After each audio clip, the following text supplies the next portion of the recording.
Bien sûr. Des caméras filment. Allez. Bon, bienvenue dans l'épisode 6 maintenant de À méditer. Donc nous voilà ici avec Paul Galland. Bonjour, Merci pour l'accueil. Merci de nous recevoir. Ouais, merci du avec coup plaisir. de recevoir. Donc pour ceux qui ne te connaissent pas, donc anciennement pâtissier, Ouais. mais maintenant tu t'es un peu reconverti, tu t'es spécialisé dans la vanille. Ouais, on peut dire ça, ouais. Ouais, plutôt dans la revente, ouais, c'est ça. Tu essaies un peu de. En fait, moi, de base, je collectionnais la vanille et j'ai pris cette passion de pâtisserie et de vanille. Et aujourd'hui, j'étais pâtissier à 100% et là, je m'en suis sorti, on va dire, pour me mettre à 100% dans la vanille. Et toi, ton but, c'est vraiment de. Enfin, nous, je sais au Cheval Blanc, on t'a accueilli et c'est à ce moment-là où je me suis dit, on est obligé de faire un épisode avec toi parce que tes connaissances, elles sont incroyables. C'est gentil. Et on va en parler un peu, mais toi, ton but, c'est vraiment de quoi? De partager vraiment tes connaissances, de vendre tes vanilles, de partager mes connaissances et d'apprendre, mais d'apprendre aussi aux gens en fait, parce que on apprend tous les jours avec la vanille, il y a tellement de choses à découvrir. Au final, vous allez voir beaucoup de vanille, mais j'en suis sûr que dans quelques années, j'aurai ça fois 100 encore. Il y a tellement de choses à découvrir et donc je partage mes découvertes. Et puis déjà avec tout ce que je connais, déjà il y a quand même pas mal de belles choses à découvrir pour vous, pour les chefs pâtissiers, pour le grand public qui connaissent qu'au final 3 variétés, même pas juste 2 variétés. Il y en a qui connaissent même pas en soi parce que après les pâtissiers qui regardent peut-être un peu plus, mais il y a des gens lambda, ils savent même pas qu'il y a des variétés de vanille, que selon le terroir. Ils pensent la Bourbon et c'est ça en fait. Ouais, ça. Alors que la vanille, c'est beaucoup plus complexe que ça. Enfin, on va rentrer un peu plus dans les détails, mais en fait, au niveau des variétés, tu en as combien en tout à peu près? Alors, de variétés connues en orchidée vanilla, on va dire, il y en a plus de 120. Après, en vanille qui sont commercialisées, aujourd'hui, il n'y en a que 2, voire 3. Donc la planifolia, que tout le monde appelle Bourbon. Et ensuite, il va y avoir la Tahitiensis, qu'on va retrouver principalement à Tahiti. Et ensuite, il y a la Pompona, mais la Pompona, c'est beaucoup plus rare et c'est très peu connu. Voilà. Et après, il y a d'autres variétés que j'ai, d'ailleurs je propose aussi à la vente, mais qui sont totalement inconnues. Ok. Et du coup, ton procédé un peu pour les avoir forcément le sourcing, comment ça se passe, c'est que, alors moi déjà depuis tout petit je collectionne la vanille, j'ai commencé à collectionner la vanille, j'avais 13-14 ans, j'ai commencé à collectionner comme ça mes premières gousses jusqu'à arriver à une grande collection de vanille. Okay. Et puis forcément j'ai rencontré des producteurs qui m'ont parlé d'autres producteurs et puis en fil en aiguille comme ça j'ai fait un peu mon réseau.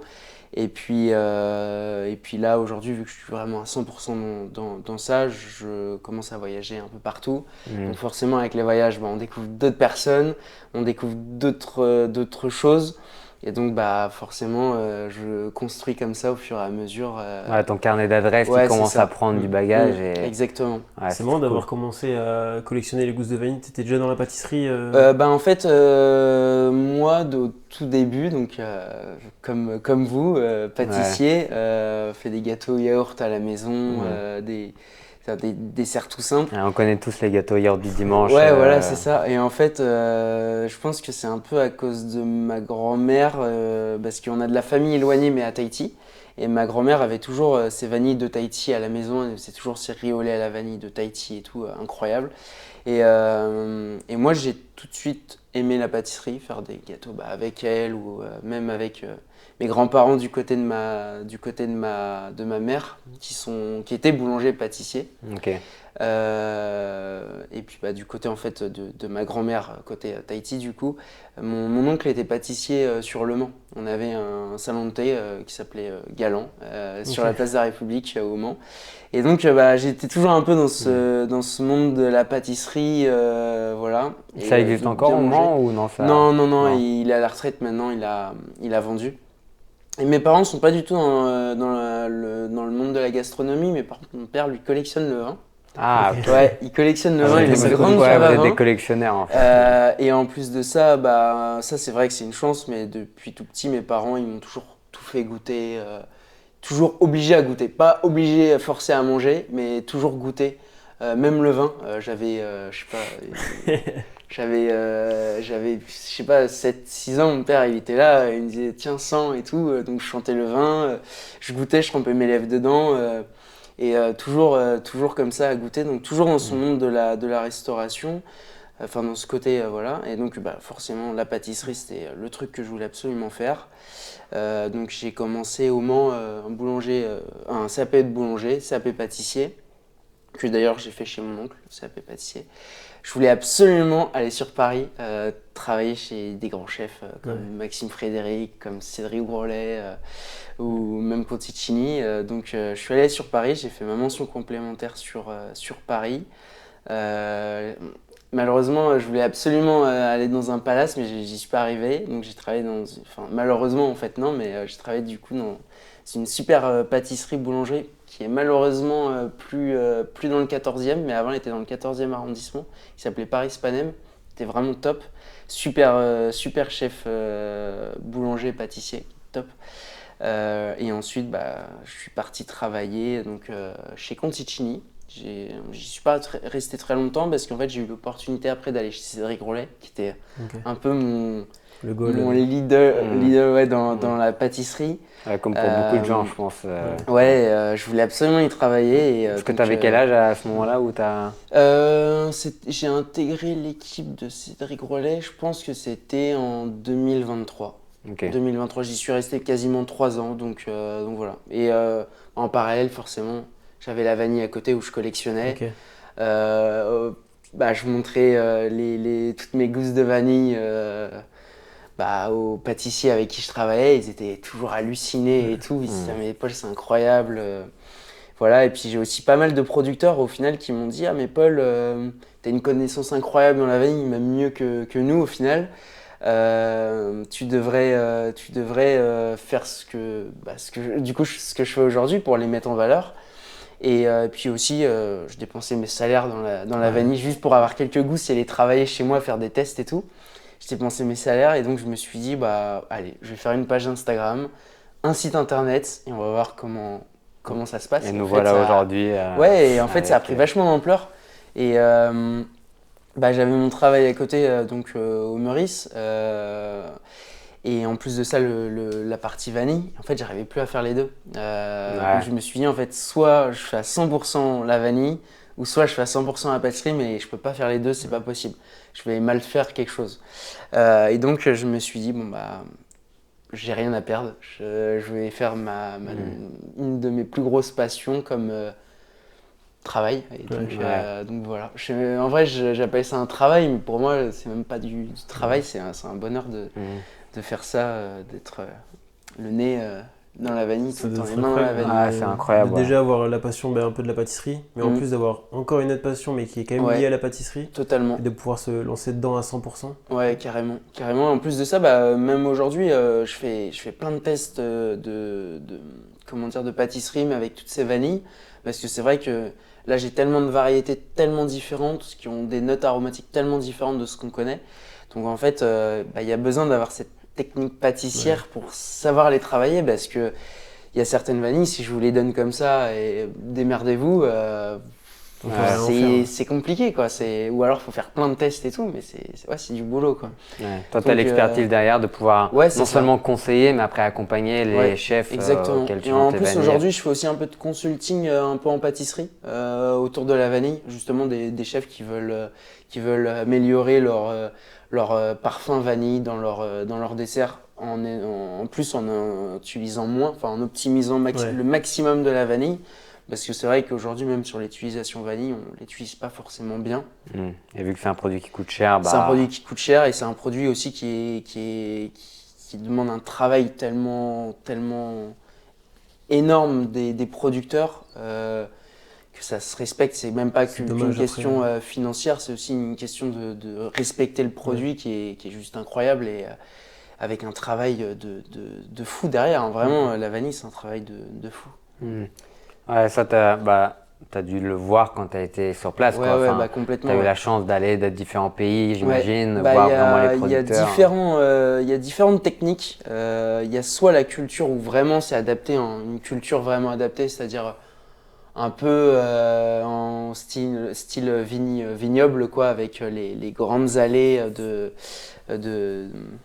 vignes. Bah là, à la place des vignes, c'est de la vanille, donc c'est des grandes allées toutes faites.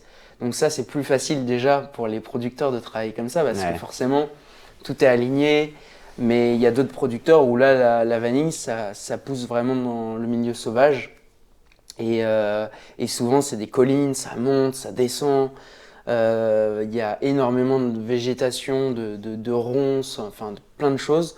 Et les floraisons, bah, une floraison, c'est pas tiens, aujourd'hui il y a 1000 fleurs qui s'ouvrent, on va pouvoir polliniser à la main une fleur par fleur, voilà.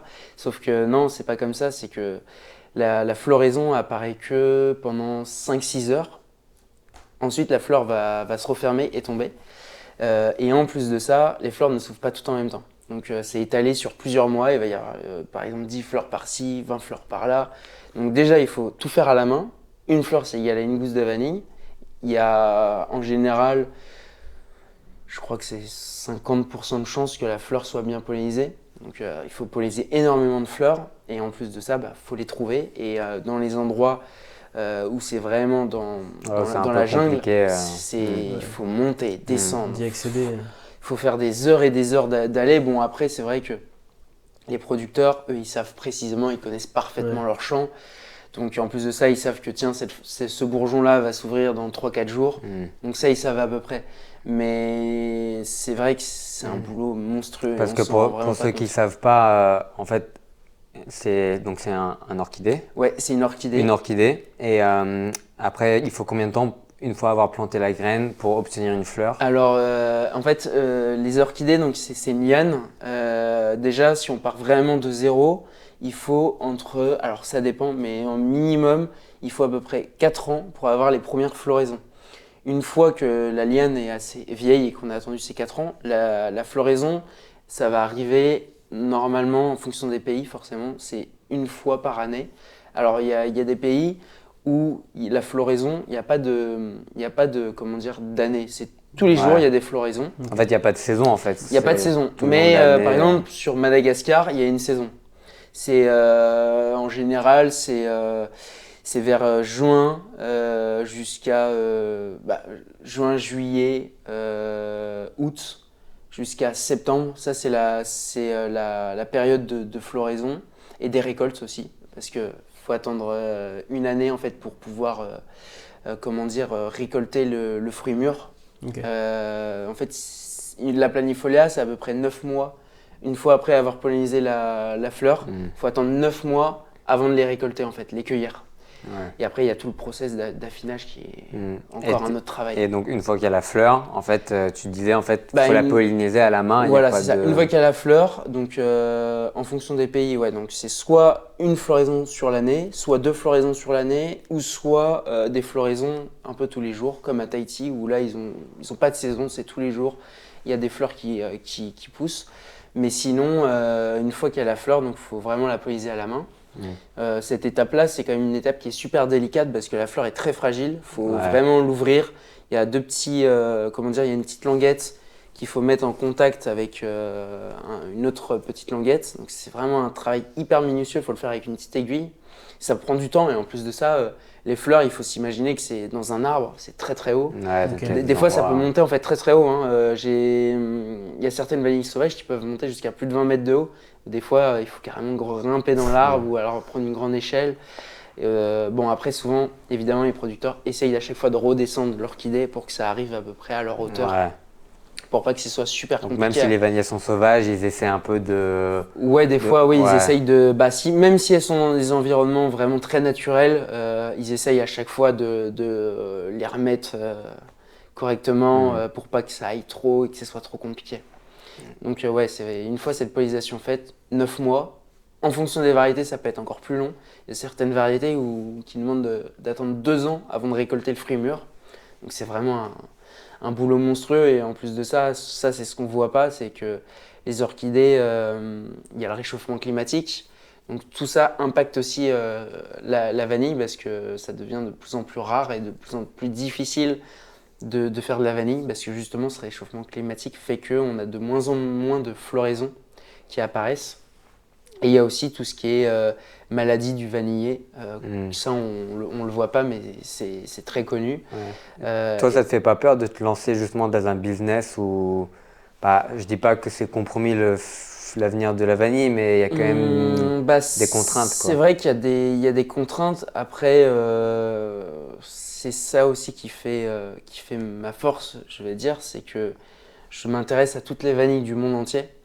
Donc forcément, c'est sûr que si on s'intéresse qu'à un seul endroit, enfin comme par exemple, je sais pas, Madagascar, parce que je parle de Madagascar, c'est le plus connu, mais si demain il y a un énorme cyclone qui ravage tout Madagascar comme il y a pu avoir à Mayotte il n'y a pas très longtemps, Ouais. bah là effectivement, sur l'avenir de la vanille, sur les prochaines années, ça peut être très très compliqué. J'ai de la vanille de partout. Après, c'est vrai qu'au niveau réchauffement climatique, bah, forcément, ça dépend aussi des zones. Il y a des zones qui sont plus impactées que d'autres, même si c'est le monde entier en général. Mais voilà, il y a plein de variations. Puis forcément, dans certains pays, la vanille pousse très très haut en altitude. Donc forcément, il va faire plus frais. Donc ça dépend vraiment de... J'ai à chaque fois de la vanille de toute façon. Et du coup, par rapport à la pollinisation, tu disais de faire à la main. C'est pourquoi est-ce qu'il faut faire à la main? Alors à la main parce que il n'y a pas forcément les abeilles. En fait, il y a une abeille qui est surtout présente en Amérique du Sud, Amérique centrale, ça s'appelle la mélipone. C'est une toute petite abeille qui vient polliniser les fleurs naturellement. Du coup, elle le fait naturellement. Et donc ça donne des gousses de vanille quelque part sauvages où il n'y a pas eu à la main. Dans le reste du monde, comme par exemple à Madagascar, où là ils n'ont pas cette abeille ou même le colibri qui peut aussi venir polliniser naturellement, ils sont obligés de tout faire à la main. Après, même en Amérique du Sud, où ils ont le colibri, ils font à la main quand même. Ils le font quand même à la main. Parce qu'ils ont aussi besoin d'avoir un rendement et forcément quand on laisse faire la nature, ça prend un peu moins de temps. Bah, les fleurs ne sont pas toutes pollinisées en fait. Donc eux-mêmes, ils peuvent pas savoir, tiens cette fleur-là, on voit bien qu'elle a été pollinisée par une abeille. Ils peuvent pas le voir comme ça, ils sont obligés d'ouvrir la fleur pour voir à l'intérieur si ça a bien été fait en fait. Je pense qu'on essaiera de mettre une petite vidéo de comment faire pour la polliniser parce que c'est quand même fou. C'est dur de s'imaginer ça. J'ai déjà vu en fait de se dire que une fleur c'est une gousse et le travail que c'est sur une fleur, faut faire ça sur. On se rend pas compte. On va voir. Comme ça, il faut des millions de fleurs, faut polliniser à la main des millions de fleurs. Quand on veut des grandes quantités, c'est infernal, c'est un travail de fou. C'est pour ça que souvent les gens ils parlent de prix, mais il y a une raison derrière.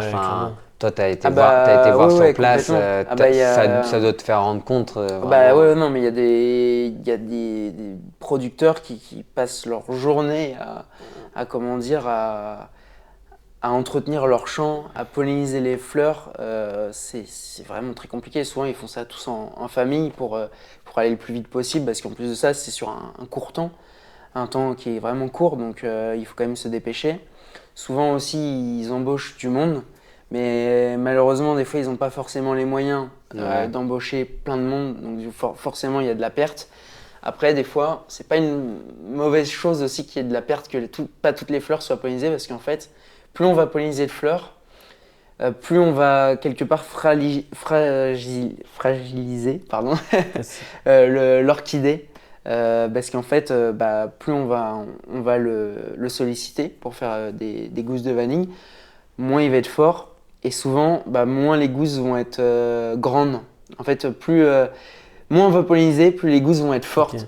Plus l'orchidée va être forte pour faire des grandes gousses. Après, dans la pâtisserie, grande gousse, petite gousse, ça vous change rien. Sauf si vous les grattez une par une. Plus les gousses vont être grandes, plus vous allez avoir de grains. Donc, ça va être plus rapide pour vous. Mais sinon, petite gousse ou grande gousse, ça change rien au niveau de la qualité. C'est juste plus du visuel. Et sur la durée de vie ou sur la durée de vie de rendement sur une orchidée? Une orchidée, alors ça va aussi dépendre de la variété. En général, c'est quand même assez long. Une orchidée, ça vit quand même assez longtemps. Je pourrais pas vous dire précisément combien de temps ça vit, mais en moyenne, à peu près une trentaine d'années. Il n'y a pas de, ouais, voire même plus, mais en moyenne, c'est à peu près une trentaine d'années, il me semble. Et tu te disais tout à l'heure qu'il y a des producteurs des fois qui te disent que tu as presque plus de connaissances que eux sur la vanille. Ouais, Et on en parlait un peu l'autre jour, enfin tu me disais comme quoi il y a des producteurs de vanille qui n'ont jamais goûté ne serait-ce qu'un gâteau à la vanille, ne serait-ce qu'une préparation à la ouais, vanille. bien sûr.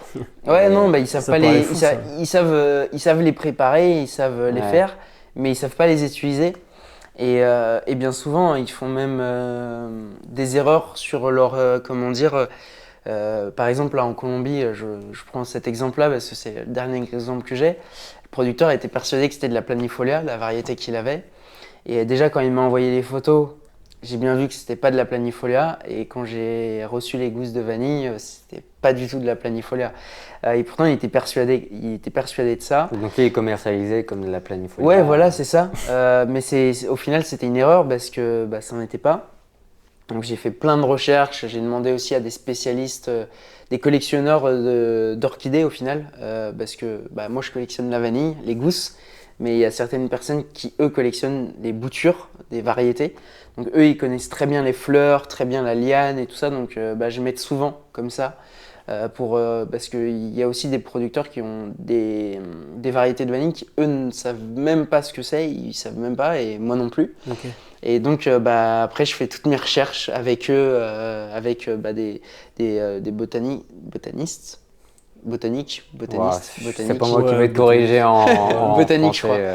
crois, qui sont spécialisés du coup dans ça. Et donc, bah, je m'aide comme ça. Ou j'ai aussi des producteurs de vanille, par exemple, un producteur que, que j'admire qui s'appelle Cédric Coutelier, qui est un producteur en Guadeloupe et lui qui collectionne justement les lianes de vanille. Il a toute une collection de lianes et il m'aide beaucoup parce que justement je lui montre des fois des gousses de vanille que je peux avoir avec les fleurs, les lianes et je lui envoie en photo et des fois il est capable aussi de me dire ah bah tiens Paul je pense que c'est telle variété. De même, lui, des fois, il vient avec les gousses de vanille parce qu'il sait pas ce que c'est. Hmm. Il vient, moi je sens, je lui dis, bah tiens, ça c'est de la Baiana. Et après, il me dit, putain, c'est incroyable, comment t'arrives à savoir et tout. Donc je lui dis, bah, je Ça, lui c'est la explique. sensibilité de Ouais, goûter voilà, le je vin lui à explique. 5 ans, ça t'a apporté. Ouais. Peut-être, Tout ce ouais, cheminement depuis peut-être. les 13 ans, la Et, collection. et donc au final, bah, ils font des analyses et ils se rendent compte que j'avais raison. Donc ça, c'est vraiment drôle. Et Cédric Coutelier, bah, ouais, il m'amène, j'ai quelques variétés de lui qui m'amène pour me demander comme ça, tiens Paul, à ton avis, quelle est cette variété? Hmm. Et justement, bah, la dernière, c'était la Baiana, c'est vraiment une vraie histoire. Ce jour-là, moi, j'avais reçu de la Baiana du Brésil. Lui, il était à Paris et il avait de la Baiana de Guadeloupe. Enfin, pour lui, il savait pas trop ce que c'était. Mais au niveau des fleurs, il avait justement reconnu la Baiana. Mais il m'avait apporté les gousses et moi, je lui avais dit, bah attends, moi, je vais te rapporter aussi de la vanille que j'ai reçue, qui était du Brésil, la variété Baiana. Et donc, bah, c'était drôle parce que lui avait ramené cette variété, mais il m'avait rien dit. Je l'avais senti, et quand je l'ai senti, j'ai dit, c'est incroyable, c'est la même chose que ce que je t'ai amené. C'est de la Baiana. Et donc, j'ai reconnu la Baiana, persuadé à 100% de ça. Et donc voilà, j'ai ce producteur-là avec qui je m'entretiens quand même régulièrement pour agrandir mes connaissances. C'est une entraide. Ouais, un échange. Ouais, voilà, c'est ça. Et pourquoi tu penses que, enfin, tu nous disais qu'il y a que 2 variétés, voire 3 qui sont commercialisées. Pourquoi en fait il y a aussi peu commercialisé alors qu'il y a une telle variété? Alors ça, je pense que je l'explique pour plusieurs raisons. Déjà, c'est que la vanille, c'est tellement délicat de produire un fruit. Ça demande tellement de temps. Déjà, en fonction des variétés, on n'a pas les mêmes difficultés. La planifolia, c'est un peu la variété la plus facile, entre guillemets, à produire en grande quantité. Les autres variétés sont des fois plus complexes. En plus de ça, les d'autres variétés aussi, l'affinage, donc le traitement, parce que c'est vrai qu'on a parlé de la pollinisation et tout, mais pour passer les gousses de vanille verte à noire, il y a toute une technique d'affinage. Alors en fonction des pays justement, il va y avoir des techniques différentes.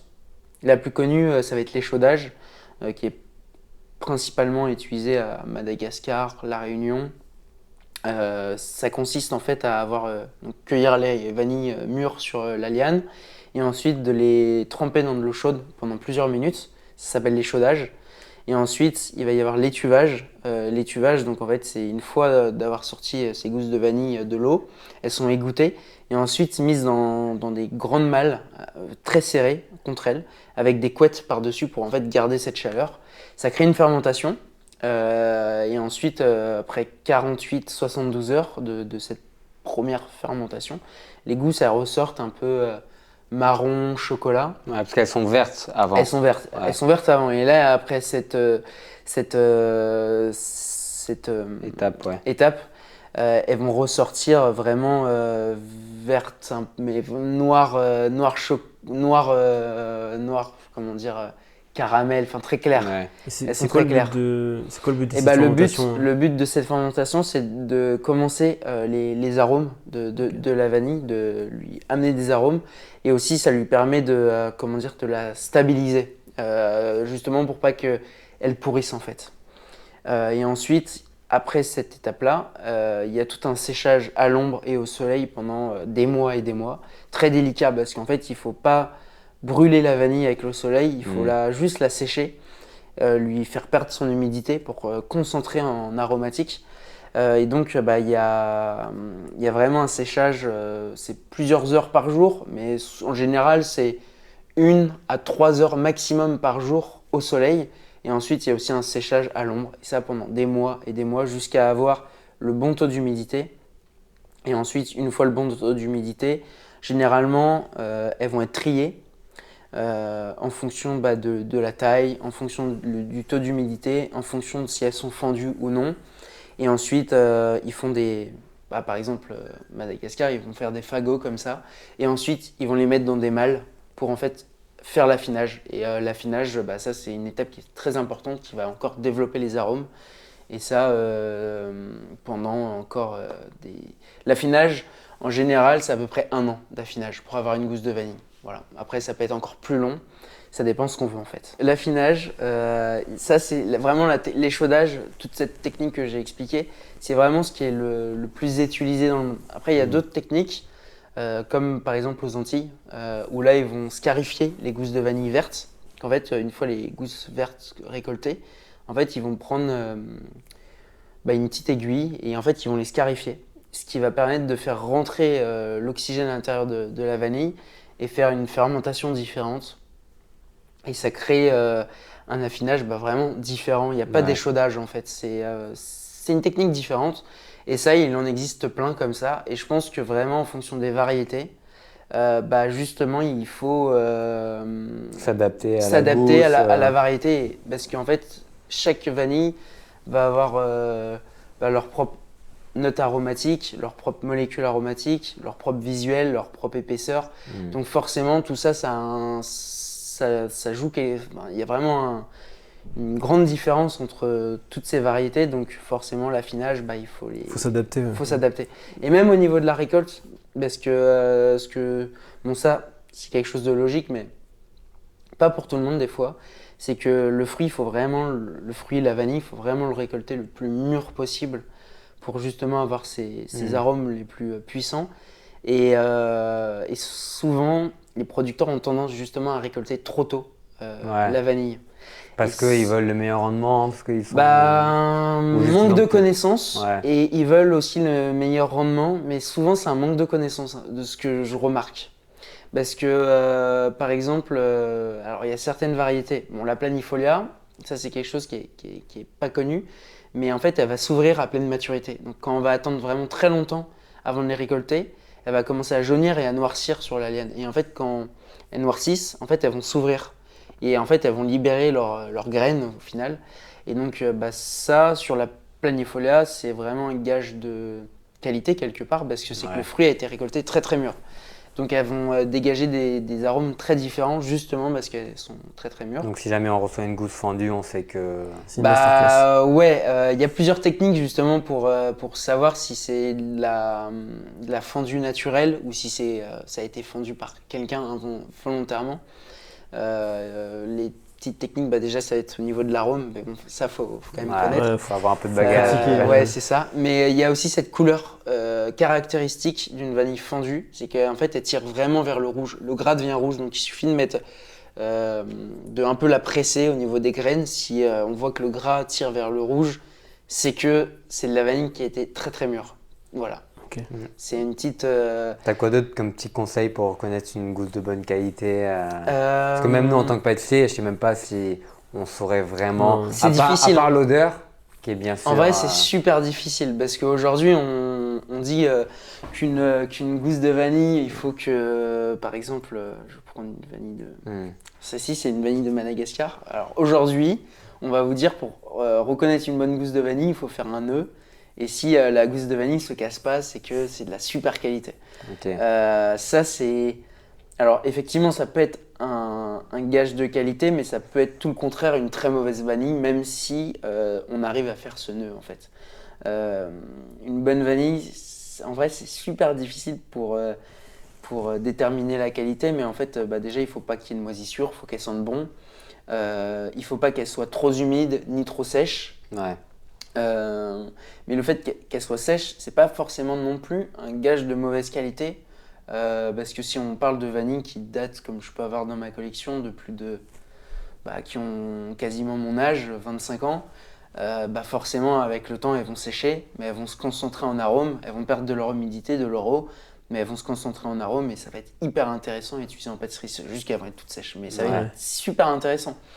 Voilà, et donc il y a ça comme critère. Donc, en fait, les plus gros critères, ça va surtout être l'odeur et le goût, quoi, j'imagine. Et le goût, ouais, de croquer carrément un bout de la gousse, ça peut être intéressant. Ça se mange la gousse parce qu'il y en a qui savent peut-être pas forcément.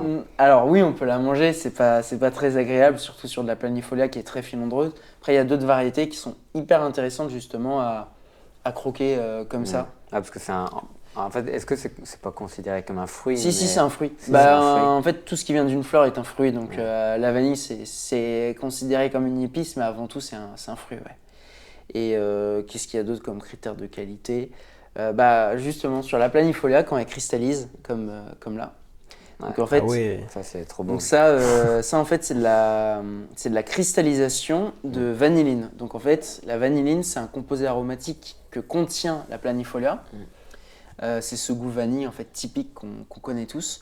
Et en fait, quand la gousse justement a bien été récoltée, très très mûre, et en plus de ça très bien préparée par le producteur pendant des fois des années, en fait, avec le temps et si elles sont bien conservées, elles vont cristalliser comme ça. Du coup, c'est un gage de qualité parce que justement la concentration en vanilline est très élevée. Donc dans des préparations, ce goût vanillé va être plus présent. Après, pas forcément les autres notes, parce qu'on parle dans la vanille, il y a plus de 200 composés aromatiques. Ça, c'est vraiment un seul composé aromatique, mais qui est sur la planifolia, c'est un peu le plus important, parce que c'est c'est le premier composé aromatique, c'est le plus important en fait dans la planifolia.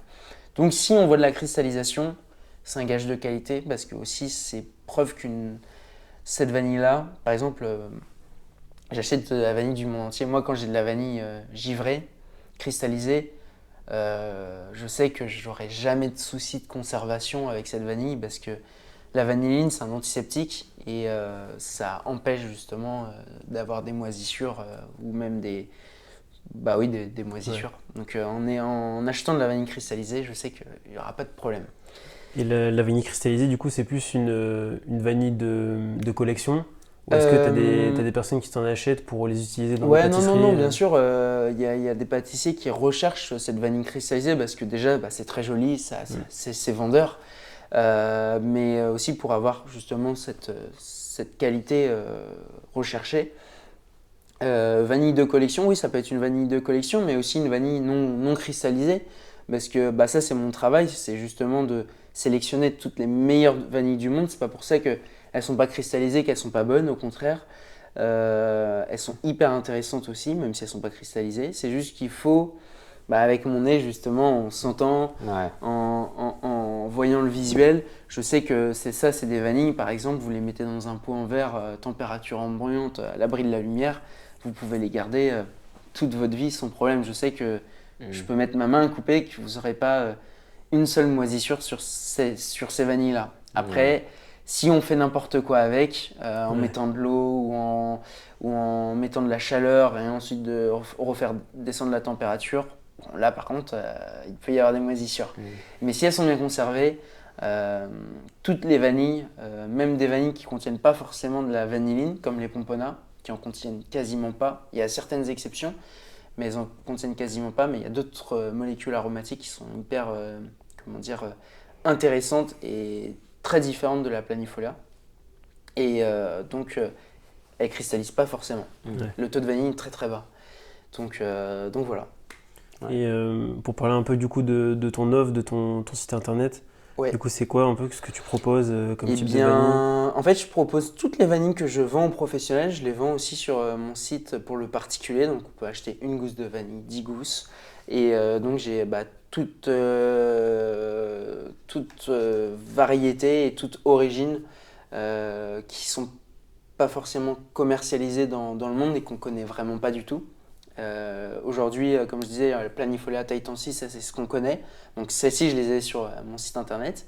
J'ai aussi de la pompona, comme celle-ci. Elle se reconnaît parce qu'elle s'appelle aussi la vanille banane, non? Ouais, J'ai pas des conneries. Exactement, ouais, on peut l'appeler aussi vanille banane. Mais ça, c'est la pompona. Donc il y a plein de sous-espèces de pompona, donc des fois elles peuvent avoir des tailles, des formes vraiment différentes, des goûts aussi totalement différentes.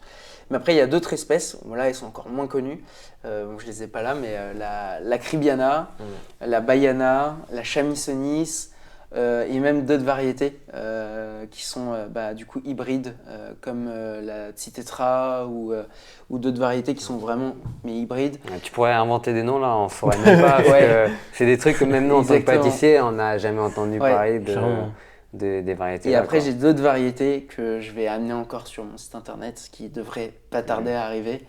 Que je découvre au fur et à mesure et que j'ajoute sur mon site internet.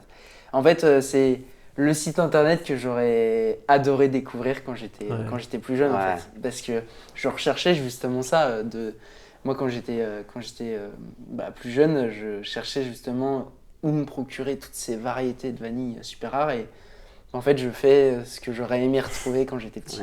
En vrai, c'est inspirant. Peut-être il y a des jeunes, justement, maintenant, qui ont 10-12 ans. Qui commencent à collectionner. J'en ai qui m'envoient des messages qui me disent regarde, je commence à collectionner, regarde ma collection et tout. Et ils en achètent aussi. Donc, ils m'en achètent, mais ils en achètent aussi un peu partout avec leur voyage et tout. Parce que je les incite justement à faire ça. Parce que c'est important de voyager, de voir vraiment de se rendre compte vraiment de voir comment ça se passe là-bas en fait.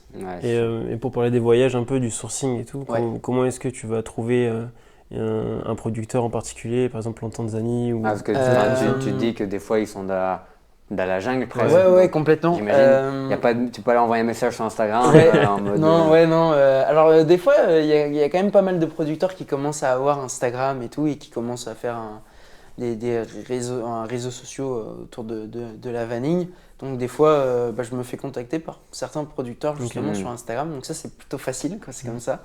Mais sinon, souvent, c'est par WhatsApp. J'ai des numéros d'un producteur. C'est vrai que des fois, je contacte une vingtaine de personnes. Souvent, c'est par le biais de production de chocolat ou même de café. Parce que forcément, café, chocolat, y a un lien ça amène la vanille. Et des fois, il faut que je parle à une vingtaine de personnes avant de trouver un producteur. Mais c'est des numéros que j'ai au fur et à mesure du temps. Et puis là, par exemple, un producteur de Tanzanie, mon dernier voyage justement, je lui ai fait confiance, je lui ai dit que je venais en Tanzanie, il m'avait tout préparé et puis je suis arrivé les mains dans la poche. Faut pas qu'il pose un lapin. Parce que... Ouais, c'est ça, je suis arrivé les mains dans la poche et donc il a organisé tout le voyage en fait en Tanzanie. Bon après évidemment je lui ai dit ce que je voulais faire et tout. Et donc, voilà. Et puis forcément, il me présente aussi du monde. Donc du coup, j'ai d'autres contacts. Et ça nourrit en fait tout ce sourcing que je peux faire. Ça t'a partagé un peu sur Instagram? Ouais, je les partage un voyages, petit peu sur Instagram de plus en plus parce qu'au final, j'ai pas mal voyagé aussi avec mes parents. Ça, c'est une chance que j'ai. Mais ouais, j'ai quand même pas mal voyagé, mais du coup, je filmais pas forcément. Mais là, maintenant, ouais, Ouais. vu que je suis vraiment dans ça, je suis un.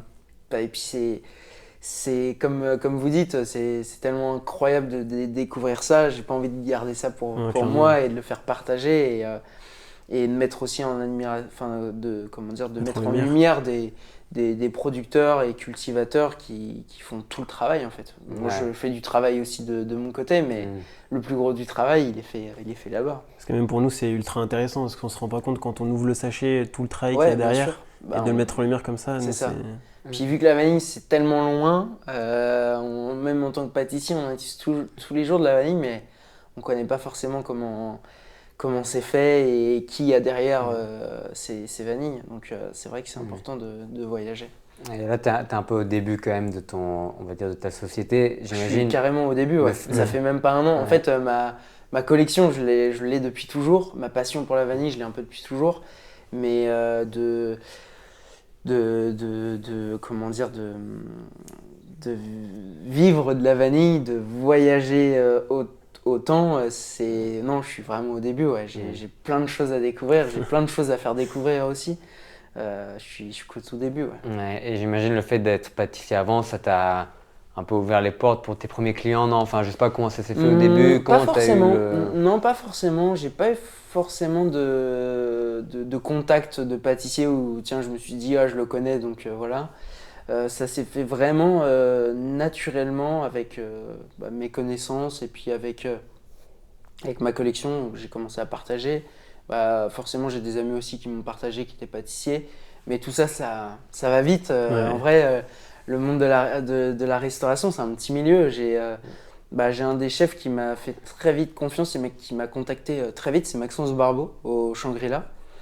C'est un des premiers à qui j'ai présenté toutes mes vanilles et qui m'a tout de suite fait confiance et qui m'a mis en valeur, il m'a partagé sur les réseaux sociaux et ça c'est vrai que les réseaux sociaux c'est quand même un super outil, ouais. outil Pour booster. pour booster, ouais c'est ça, donc ça m'a beaucoup aidé quoi.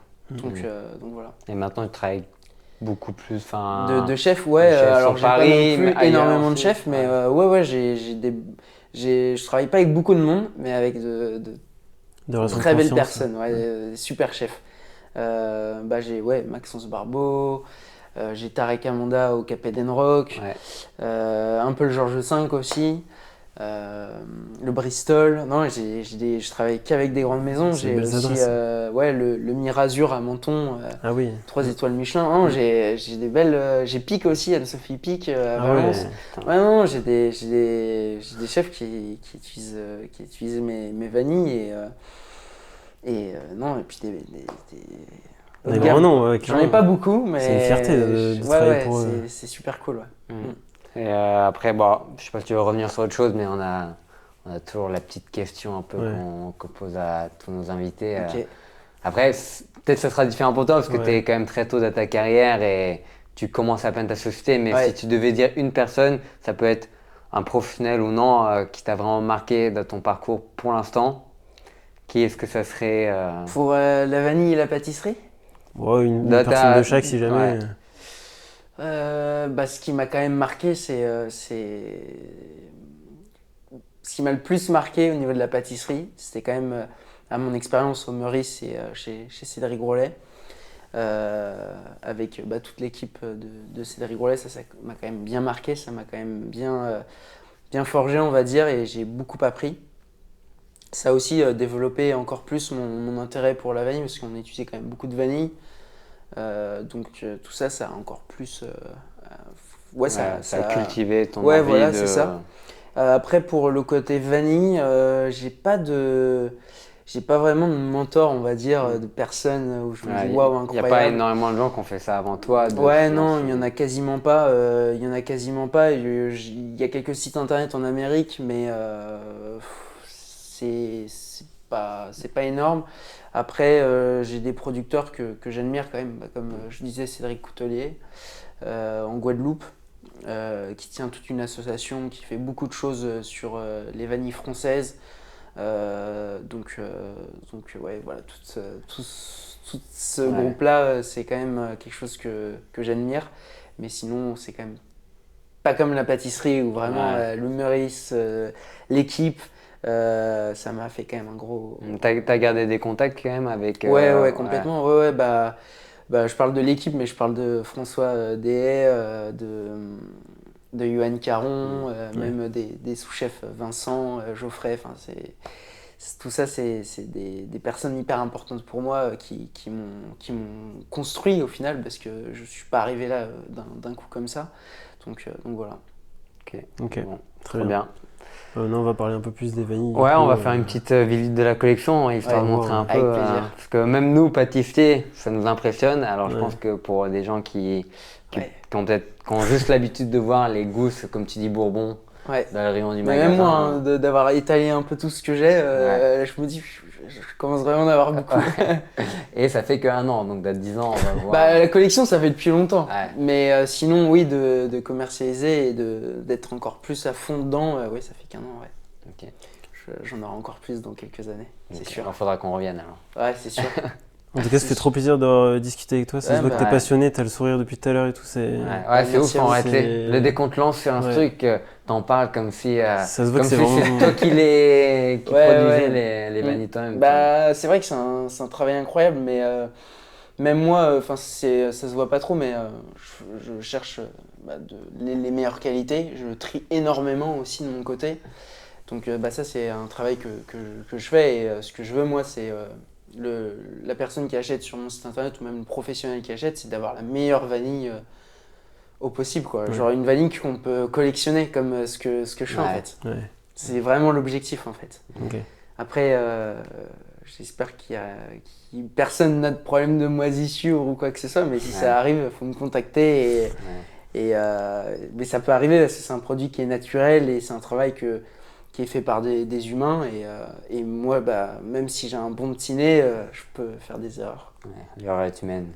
Voilà, mais en tout cas, j'essaye d'améliorer tout au fur et à mesure et j'ai encore plein de choses à construire.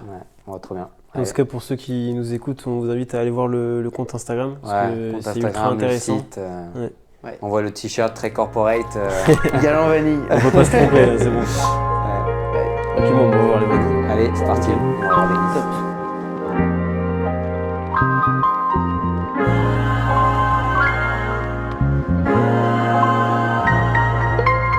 Ça tourne.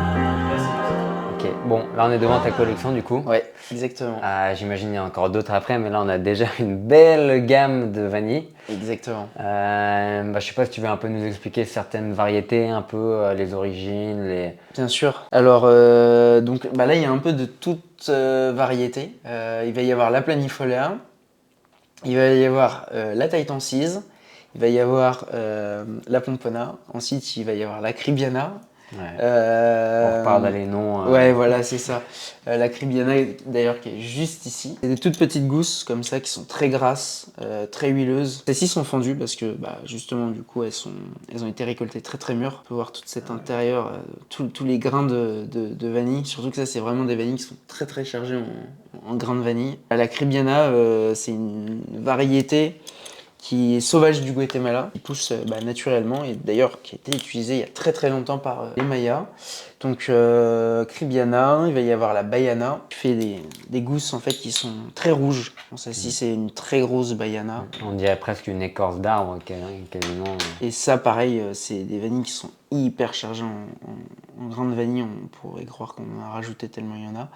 Mais donc la vanille Baiana, c'est très particulier parce que justement elles font très sèches comme ça, mais c'est vraiment la couleur qui est comme ça. Et là, en termes d'aromatique, c'est aussi très particulier. Ça sent un peu le fromage bleu. Tu peux sentir. Tu verras. C'est un Ouais, peu, c'est vrai. c'est un peu fromagé. Il y a quelque chose de fromage bleu. Ouais, c'est vrai. L'odeur retransmet vraiment le goût. Ouais, sur ces vanilles. Juste avoir touché la vanille, j'ai du gras rouge sur les Ouais, doigts. exactement. Ouais, c'est des vanilles qui sont super grasses. J'ai dit la pompona, mais je l'ai pas montré. Bah, la pompona, c'est ça. Donc ça, c'est ce qu'on disait tout à l'heure, un peu la vanille banane. Ouais, exactement. Donc ça, c'est la pompona. Ouais, immense. Donc celle-ci est vraiment, vraiment balèze. Après, il y a plusieurs sous-espèces de pompona. Par exemple, celle-ci, c'est une variété de pompona, mais celle-ci, c'en est une autre. Et là, du coup, aromatiquement, bah, c'est complètement différent. Elles ont rien à voir. Elles ont vraiment, mais rien à voir du tout, quoi. Et là, Ça, c'est encore une autre espèce. Et là, aromatiquement, vous allez voir, c'est totalement différent. T'as un rendement assez large pour pouvoir vraiment fournir des gens ou c'est de la collection Celle-ci, non, il y a quasiment rien du tout. Celle-ci, c'est de la pompona de Martinique. Celle-ci, elle vient du Pérou. Il commence à y avoir une belle production au Pérou. C'est pas non plus énorme. Ouais. C'est assez rare, mais il commence à y avoir une belle production. Et quand on voit toutes les différentes variétés, c'est vrai qu'elles ont toutes des formes, des odeurs différentes. Gustativement, il y a vraiment une différence. Enfin, est-ce Ouais, qu'un complètement. client, il peut sortir Ah ouais, un client, il peut... Ah bah, sur certaines variétés de vanille, on peut carrément choquer les gens parce que ça n'a pas le goût de vanille comme on le connaît en fait. Nous, on connaît vraiment ces notes de vanille planifolia. Ça, c'est de la planifolia, mais qui est cristallisée. Donc, bah, la cristallisation de vanilline.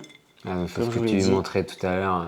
Et donc ça, voilà, ça c'est de la cristallisation de vanille. Et ça, c'est marrant parce qu'on pourrait presque dire de la poussière ou de la moisissure. En Ouais, fait. exactement. Alors que non, en fait. ça, c'est- Toile d'araignée, mais non, c'est bien c'est de la vanilline. Là, le paquet qu'on avait tout à l'heure. Là, il y a quoi? Il y a 1 kilo là?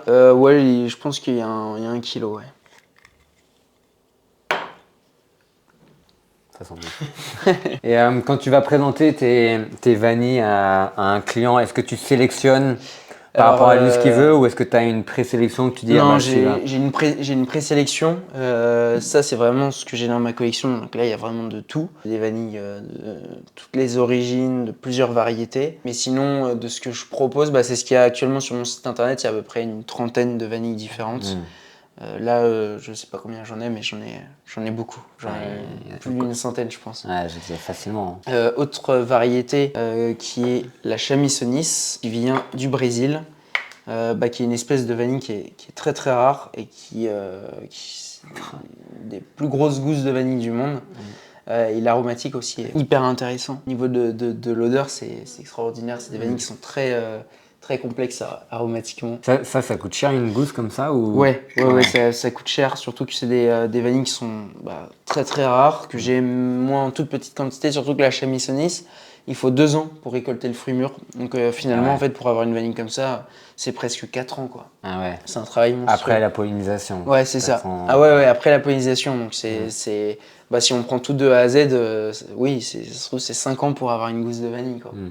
C'est un boulot de fou. Donc ça, c'est la Chamisonis, autre variété qui est sauvage, celle-ci, de Tanzanie, qui s'appelle la Imperialis, que j'ai ramené de là-bas. Pareil, les gousses sont vraiment énormes. Alors celle-ci, je commence encore...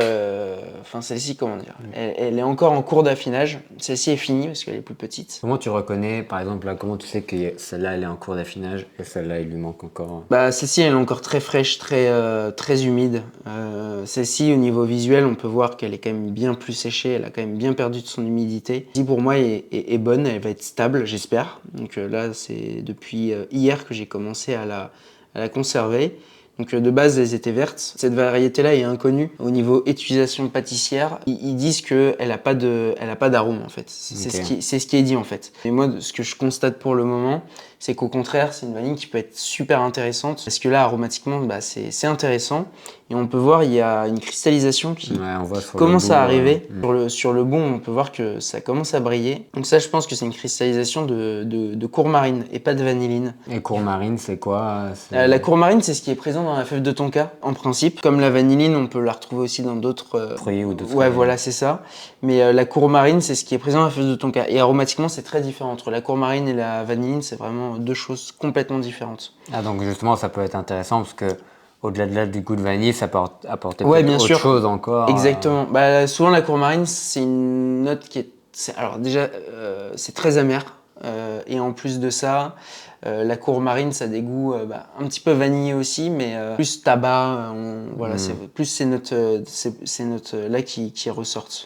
T'arrives quand même à vendre tes gousses à des chefs, celles qui ont des goûts un peu plus particuliers, parce que ce qu'on recherche quand même dans la vanille, c'est qu'elle ait un goût de vanille. Ouais, bien sûr. Donc, Et ouais, totalement. J'ai des chefs qui sont hyper intéressés justement par toute cette diversité de vanille, avec ces notes aromatiques très différentes. Vraiment différente de la vanille au final comme on la connaît. Donc ouais, non, complètement, j'ai vraiment des chefs qui sont extrêmement intéressés par ça. Ouais.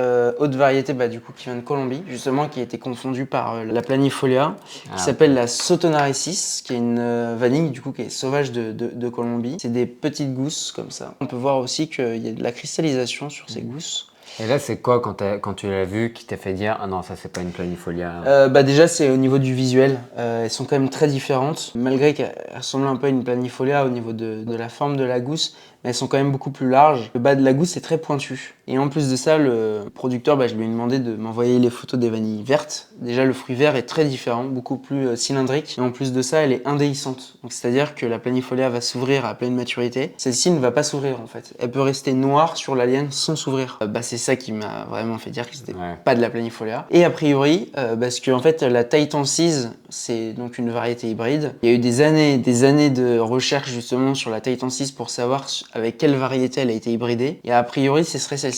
Ce serait la Sotonarensis, qui est endémique de la Colombie, du Costa Rica, Panama. Voilà, on la retrouve dans toute cette zone-là. Parce que j'imagine chaque terroir a c'est un peu variété.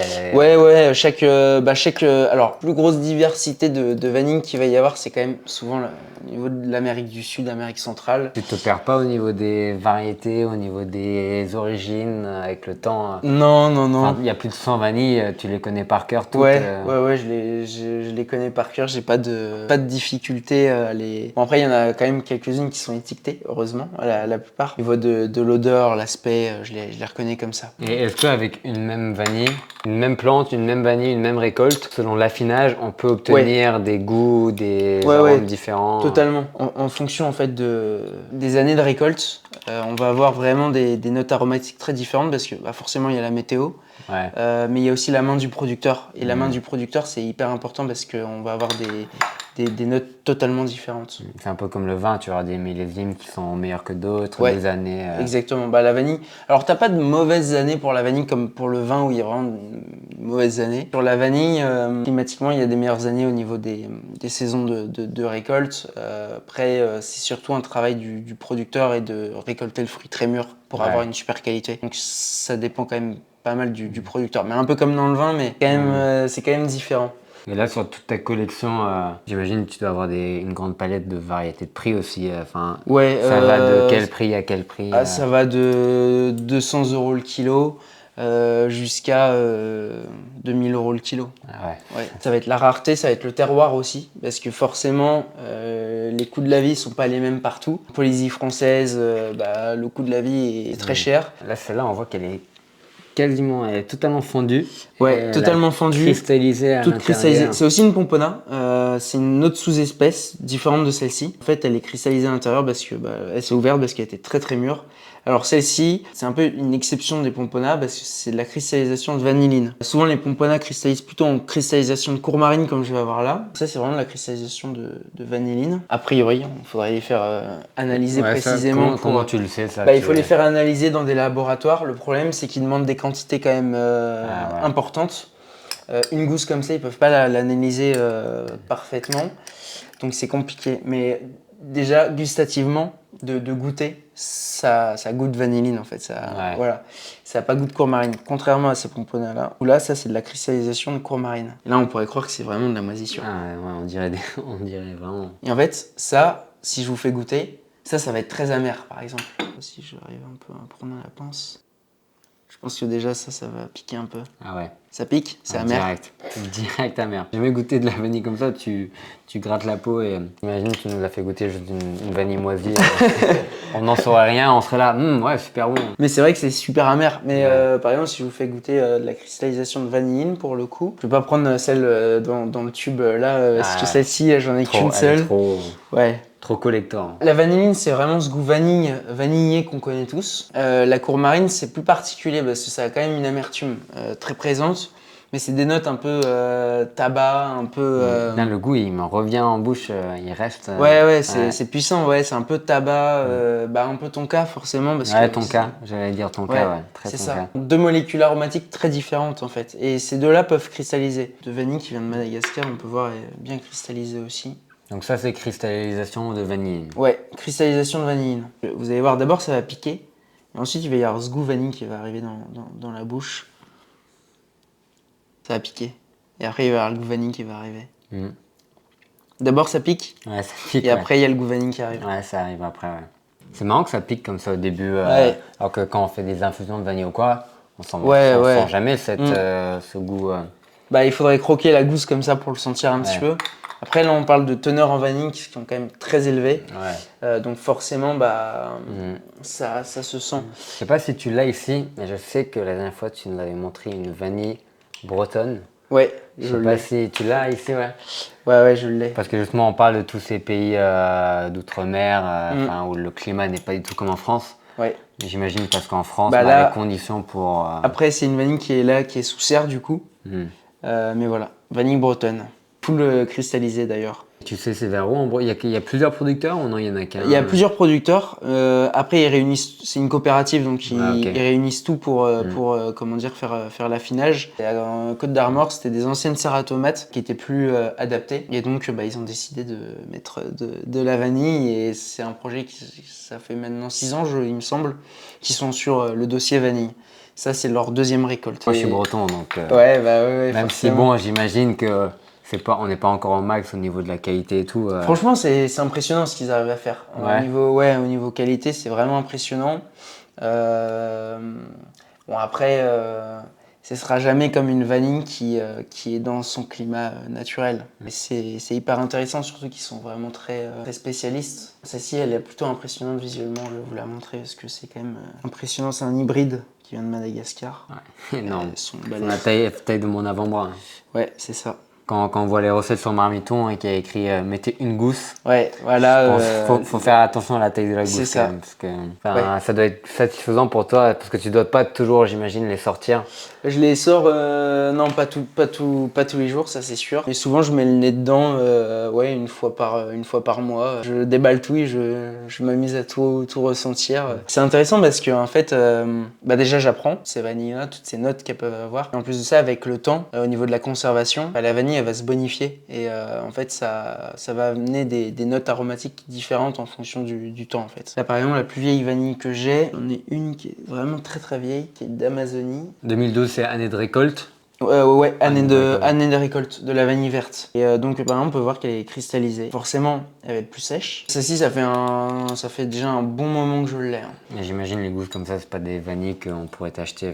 Non. Non, celle-ci c'est la valeur sentimentale est plus forte. C'est ça, exactement. Puis en plus de ça elle a bien cristallisé avec le temps et puis même elle continue encore à cristalliser tout doucement. Après elle est pas. Là on va pas pouvoir faire un nœud avec ça c'est sûr. Mais par contre aromatiquement ça va être hyper intéressant. Ah bah tiens, j'ai une idée. La Baiana de Guadeloupe. Ça justement c'est la vanille Baiana, mais de Guadeloupe. Est-ce que les plantes de Baiana ont été introduites en Guadeloupe ou est-ce que en fait il y avait de la vanille Baiana naturellement en Guadeloupe? Ça c'est la grande question, c'est une énigme. Mais en tout cas c'est la même variété que celle que je vous ai montrée juste avant, mais du Brésil, mais sauf que là en Guadeloupe. Pareil, si je vous fais sentir, vous allez voir. On retrouve ces notes de noix, de fromage bleu. Et là c'est marrant parce que justement on est sur une gousse beaucoup plus petite, mais ça n'empêche que les arômes sont hyper développés, complètement. Ça aussi c'est une autre espèce de pompona qui est hyper intéressante, pompona qui vient de Nouvelle-Calédonie, on peut retrouver aussi au Mexique, qui est une pompona chiède on l'appelle. Normalement elles sont plus petites que ça, là c'est vraiment les plus grosses. Et là aromatiquement c'est pareil, c'est très différent quoi. Là ça sent vraiment la banane, le fruit très mûr. le côté très très mûr, quoi.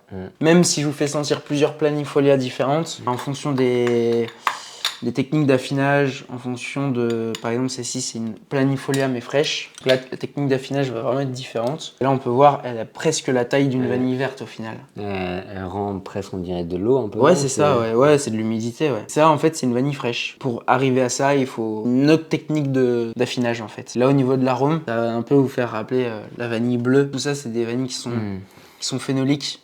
C'est une réaction phénolique, en fait, pour arriver à... Et la vanille bleue, je sais pas si tu peux nous expliquer un peu ce que c'est. C'est une variété ou c'est... La vanille bleue, donc je vais vous la sortir. Alors, la vanille bleue, c'est celle-ci. En fait, c'est une vanille qui est la variété planifolia, tout simplement. Donc, c'est la même variété qu'on retrouve à Madagascar ou même au Mexique. Variété planifolia, elle est encore vivante, elle n'a pas été échaudée. C'est ce qu'ils disent en tout cas. En fait, il y a une technique d'affinage qui est très différente des techniques qu'on peut retrouver sur la vanille traditionnelle, ce qui va lui donner des arômes très différents.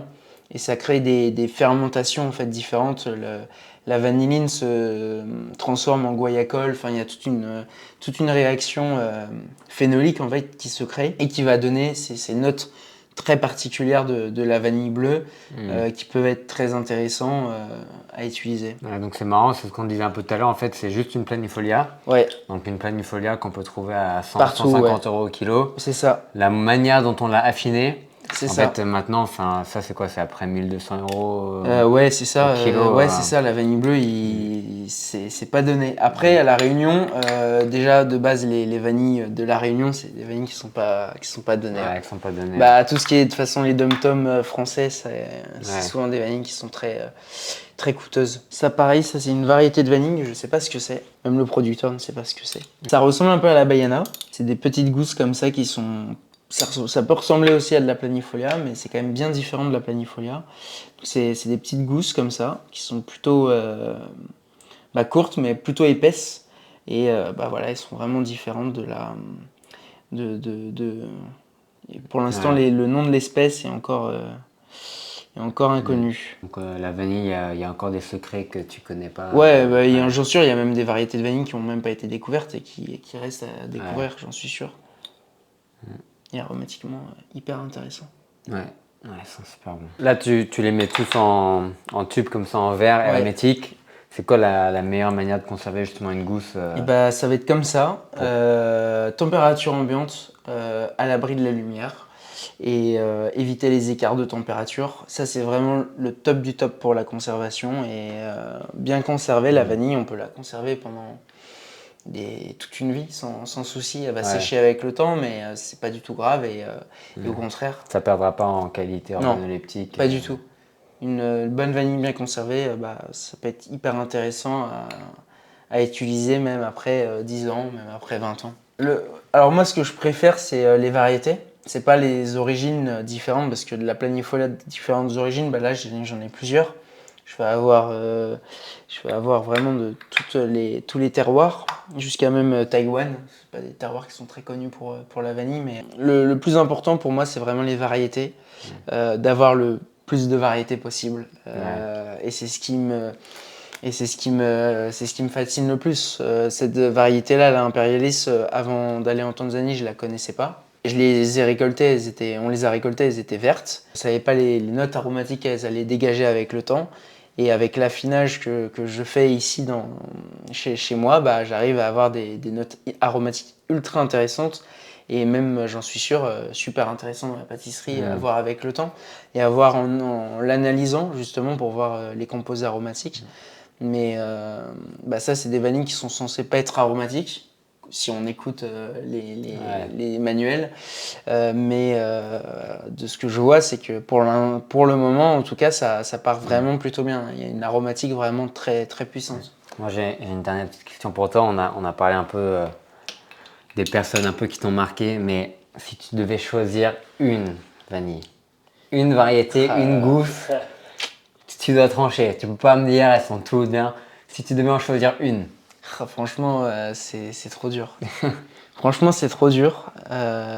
Non, c'est vraiment trop dur. Je pourrais pas parce qu'elles sont toutes intéressantes. En fait, elles ont toutes leurs particularités. Elles ont toutes leur propre utilisation.